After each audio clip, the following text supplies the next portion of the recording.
folks, and up here in the booth, you know, partner, sometimes teams get off to slow starts, and that's the case for these teams we're going to see here. Both under 500, not critical yet, but you can't wait too long to try and get this thing turned around.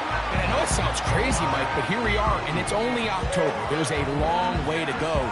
But this feels like a really important game, and I think that was the sense that both coaches told us all week when we had a chance to meet with them. They said, we're not trying to panic. We're not trying to put the cart before the horse, but we need to win, and we need to get back on these winning trends, because if we want to find ourselves in contention throughout the rest of what's a long NFL season, these early October games, you got to have them.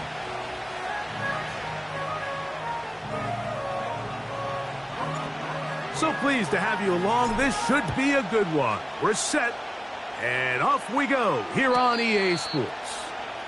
And no chance to return this one through the end zone for a touchback. So out come the Bills and the face of the franchise, 28-year-old Josh Allen. Year 7 already with Buffalo. The last 4 years, over 4,000 passing yards in each. The man who makes this team go. Well, the nice thing about the NFL, Mike, is there's always next week. If you're coming off a good game, you got to put it to bed and come back and play well again. But in this case, things could not have gone much worse for this guy last week in that performance. So this game couldn't come fast enough. He said he had a great week of practice. He was able to put that behind him mentally and physically, and they're going to need him to play a lot better if they're going to come away today with a win. With that, I will give you a look at his numbers on the ground in last week's game. Here's 2nd and 9.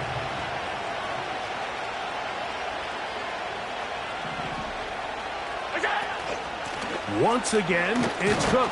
And he's going to be very close to a first down. That's a good run there. Maybe just a couple of feet short.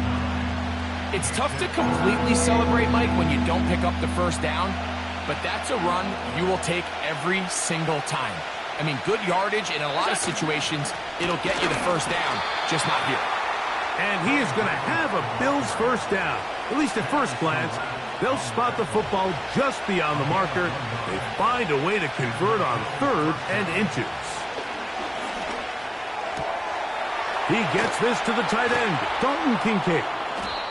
And he's taken down inside the opponent's 35. What a luxury that certain teams, when they have a guy like this, I mean, not only is he the big target, but then to have that size and speed to run away from these linebackers and do so much of his damage after the catch. And his momentum completely stopped there. Picked up, thrown down for a loss. From the shotgun, it's Allen. He connects with Palmer on that one. Well, that helps. It's going to be a much more manageable 3rd down, getting some good yardage on that 2nd down play.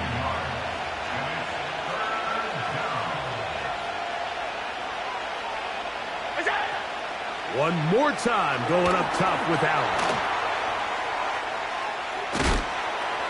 He is knocked down hard. Wow, they stopped him in his tracks, but he does have enough to pick up the first down.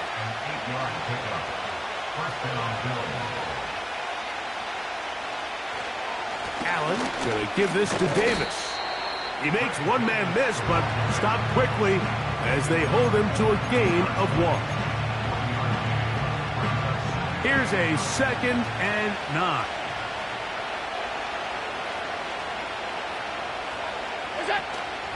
They'll go again with Davis. He'll get about 3, and that's going to lead to 3rd down.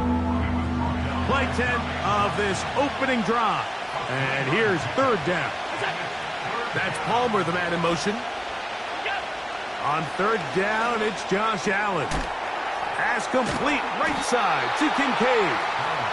And a good job here defensively. They did not let him get away. He's well short of the first down marker.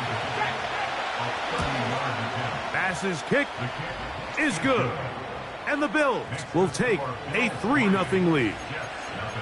A lot of times as an offensive player, you come off the field, you're not thrilled to end a drive like this with a field goal. But I think in this case, you can label it a success. You were able to operate your offense. You were able to quiet this crowd just a little bit and come away with an early lead. So the Jets offense ready to take over for the first time. They're led by their quarterback out of Ohio State, first-round pick Justin Fields. I think when you go back and watch the film for last week, Mike, he just looked indecisive. He didn't look like he was very comfortable operating within this system, and it led to a combination of poor throws and, frankly, a lot of bad decisions. I think he needs to stop just locking in on one guy. Let the offense unfold. Trust what the play caller and the game plan have established. I think if he can just operate the offense and not feel like it's all on his shoulders to create everything, I think it'll allow him to just take a little bit of a deep breath, let the game come to him, and have a lot more success than he did last week. Well, they try to get the run game started here early on this drive, Mike, and they're just going to have to do a better job up front. There's really nowhere for this ball carrier to go. You never want to lose yards on first down, but that's exactly the case here. Don't jump, right? Lost one on the last play, so now it's 2nd and 11. Right. From the shotgun, it's Fields. He's got his big target, Everett. And he'll be stopped short of the first down. He's able to look it in and get forward for a pickup of about 8. So the hope is when you call these underneath drag routes, you're trying to have your tight end come out the backside of the defense in space. So when you put the ball on him early, it leads to big yards after the catch. In this case, they don't get the real big play they were hoping for, but they'll definitely take it. Here's a 3rd down and 4. Throwing is Fields. He's got his man complete to